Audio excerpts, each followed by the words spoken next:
നിയന്ത്രണ രേഖ കടന്ന് പാകിസ്ഥാൻ നടത്തിയ ഷെല്ലാക്രമണത്തിന്റെ ആഘാതമാണ് നമ്മൾ കണ്ടത്. 16 ഇന്ത്യക്കാരാണ് കൊല്ലപ്പെട്ടത്. നമുക്കറിയാം, ഈ പൂഞ്ച് രജൌരി മേഖലയിലടക്കം ഇപ്പോൾ വലിയ രീതിയിലുള്ള ജാഗ്രതാ നിർദ്ദേശമാണ് നൽകുന്നത്. ആളുകൾക്ക് പുറത്തിറങ്ങാൻ കഴിയാത്തൊരു സാഹചര്യമാണ് നിലവിൽ. ഇപ്പോഴും വൈദ്യുതി ബന്ധം അവിടെ പുനഃസ്ഥാപിച്ചിട്ടില്ല എന്നതടക്കമുള്ള കാര്യങ്ങളാണ് മനസ്സിലാക്കുന്നത്. പൂഞ്ചിൽ നിന്ന് നിരവധി ആളുകൾ വീടുപേക്ഷിച്ച് മടങ്ങണം എന്ന കാര്യം ആളുകളോട് പറയുന്നുണ്ട്. കാരണം ആ മേഖല വളരെയധികം പ്രശ്നബാധിത മേഖലയായി മാറിക്കൊണ്ടിരിക്കുകയാണ്.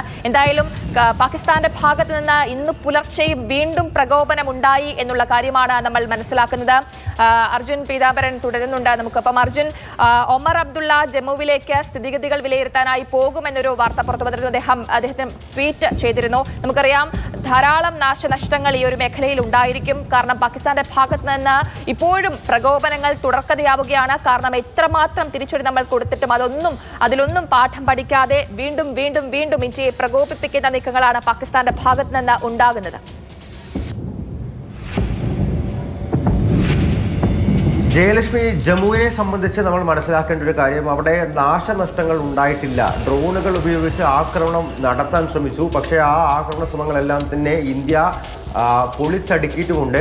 ഇന്ത്യയെ സംബന്ധിച്ച് നാശനഷ്ടങ്ങൾ ഉണ്ടായിരിക്കുന്നത്, ചില കെട്ടിടങ്ങളിലൊക്കെ കേടുപാടുകൾ സംഭവിച്ചിരിക്കുന്നത് ഈ പൂഞ്ച് രജൌരി സെക്ടറുകൾ, അതായത് പാകിസ്ഥാനുമായി അതിർത്തി പങ്കിടുന്ന നിയന്ത്രണ രേഖയ്ക്ക് സമീപത്തുള്ള ചെറു ഗ്രാമങ്ങളിലാണ്. അവിടെ ഇന്നലെ സാധാരണക്കാരെ ലക്ഷ്യമിട്ടുകൊണ്ടുള്ള ആർട്ടിലറി ഫയറിംഗ് പാകിസ്ഥാൻ പട്ടാളത്തിൻ്റെ ഭാഗത്തു നിന്നും വളരെ വലിയ തോതിൽ ഉണ്ടായിരുന്നു. അത് പൂഞ്ചിലും രജൌരിയിലും ബാരാമുള്ളയിലുമാണ് ഇത്തരത്തിൽ പാകിസ്ഥാൻ്റെ ഷെല്ലിങ്ങും അതുപോലെ ഈ ആർട്ടിലറി ഫയറിങ്ങും ഒക്കെ ഉണ്ടായിരിക്കുന്നത്. അവിടെ വീടുകൾക്ക് ചില കേടുപാടുകളുണ്ട്.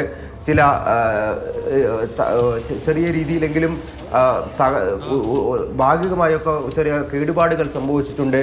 ഈ ജമ്മുവിനെ സംബന്ധിച്ച് അവിടെ സ്ഫോടനത്തിന്റെ ആഘാതത്തിൽ ചില ജനൽ ചില്ലകൾ അത്തരത്തിലെന്തെങ്കിലും തകർന്നിട്ടുണ്ടാകാനുള്ള സാധ്യതയാണ് ആകെ ഉള്ളത്. പക്ഷേ എന്തായാലും ജമ്മുവിനെ സംബന്ധിച്ച് ജമ്മു ഒരു പ്രൈം ടാർഗറ്റാണ് ഈ പാകിസ്ഥാനെ സംബന്ധിച്ച്. പാകിസ്ഥാൻ നടത്തിയതിൽ ജമ്മു വിമാനത്താവളത്തെയൊക്കെ ലക്ഷ്യമിട്ടായിരുന്നു ഡ്രോണുകൾ കടത്തിവിട്ടതും മിസൈലുകൾ കടത്തിവിട്ടതും. അത് പക്ഷെ നമ്മുടെ S-400 സുദർശൻ ചക്രയ്ക്ക് ഇന്റർസെപ്റ്റ് ചെയ്ത് ആകാശത്ത് വെച്ച് തന്നെ തകർക്കാൻ വേണ്ടി സാധിച്ചു. ഇപ്പോൾ ജമ്മുവിലെ നിലവിലുള്ള സ്ഥിതിഗതികൾ വിലയിരുത്താൻ വേണ്ടിയിട്ടാണ് മുഖ്യമന്ത്രി ഒമർ അബ്ദുള്ള അങ്ങോട്ട് പോയിക്കൊണ്ടിരിക്കുന്നത്. അദ്ദേഹം യാത്രാ മധ്യയാണ് എന്നുള്ള കാര്യം വ്യക്തമാക്കിയിട്ടുള്ള ട്വീറ്റാണ് ഇപ്പോൾ പുറത്ത് വിട്ടിരിക്കുന്നത്. അദ്ദേഹം ജമ്മുവിലെത്തിയ ശേഷം ഒരു ഉന്നതതല യോഗം ചേരുമെന്നുള്ള കാര്യം കൂടി വ്യക്തമായിട്ടുണ്ട്. അതുപോലെ തന്നെ ജമ്മു കാശ്മീർ ലഫ്റ്റനന്റ് ജനറലുമായിട്ട് കേന്ദ്ര ആഭ്യന്തരമന്ത്രി അമിത്ഷാ നിരന്തരം സമ്പർക്കത്തിലാണ്. ഒമർ അബ്ദുള്ളയുമായിട്ടും സംസാരിച്ചിട്ടുണ്ട്. ഇവരോടെല്ലാം നിർദ്ദേശിച്ചിരിക്കുന്ന കാര്യം, അവിടെ ആളുകൾക്ക് കൃത്യമായിട്ടുള്ള ജാഗ്രതാ നിർദ്ദേശം നൽകണം. ആളുകളുടെ നിലവിലെ അവസ്ഥയെക്കുറിച്ചിട്ടുള്ള കൃത്യമായിട്ടുള്ള വിലയിരുത്തൽ എടുക്കണം. അവർക്ക് വേണ്ട സഹായങ്ങൾ ചെയ്യണം. അവശ്യ വസ്തുക്കൾ ഉണ്ട് എന്നുള്ള കാര്യം ഉറപ്പാക്കണം. മരുന്നുകൾ ഉണ്ട് എന്നുള്ള കാര്യം ഉറപ്പാക്കണം. ബ്ലഡ് ബാങ്ക് അടക്കമുള്ള സൗകര്യങ്ങൾ, സജ്ജീകരണങ്ങളെല്ലാം പൂർത്തിയാക്കണമെന്നുള്ളതാണ്. ഈ പാകിസ്ഥാന്റെ ആക്രമണം മുന്നിൽ കണ്ടുകൊണ്ട് ഇന്ത്യ കഴിഞ്ഞ ദിവസം തന്നെ ഇതെല്ലാം സജ്ജീകരിച്ചിരുന്നു, തയ്യാറാക്കി വെച്ചിരുന്നു.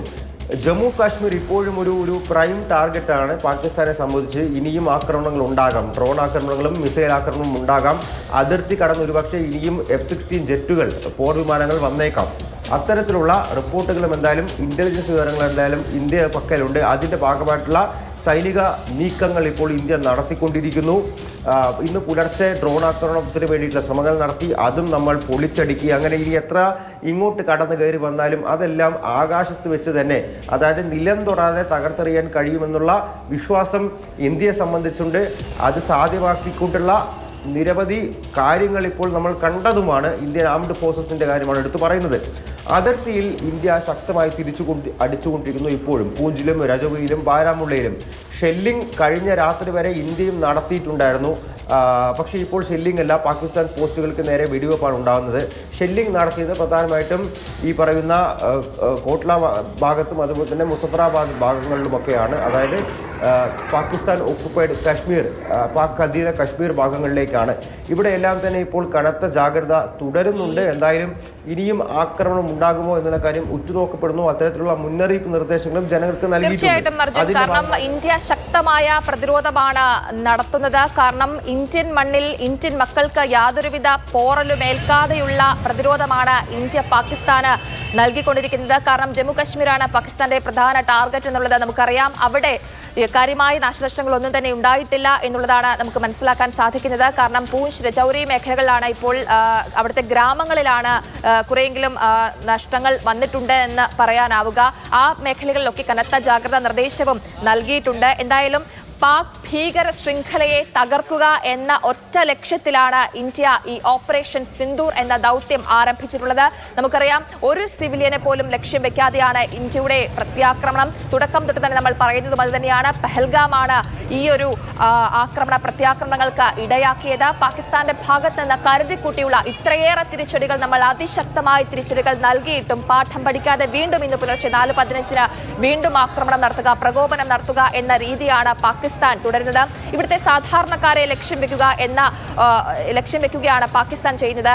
നമ്മൾ പക്ഷേ നേരിട്ടുള്ള, അതായത് ഭീകര കേന്ദ്രങ്ങളെ അവരുടെ മടയിൽ പോയി തന്നെ, അതായത് വ്യോമാതിർത്തി കടക്കാതെയാണ് ഇന്ത്യ തിരിച്ചാക്രമിച്ചത്. പക്ഷേ പാകിസ്ഥാൻ എപ്പോഴും ചെയ്യുന്നത് നേരെ മറിച്ചാണ്. ഇവിടുത്തെ സാധാരണക്കാരെ, ഒന്നും ചെയ്യാൻ കഴിയാത്ത സാധാരണക്കാരെയാണ് അവർ ലക്ഷ്യം വെക്കുക എന്നുള്ളതാണ്.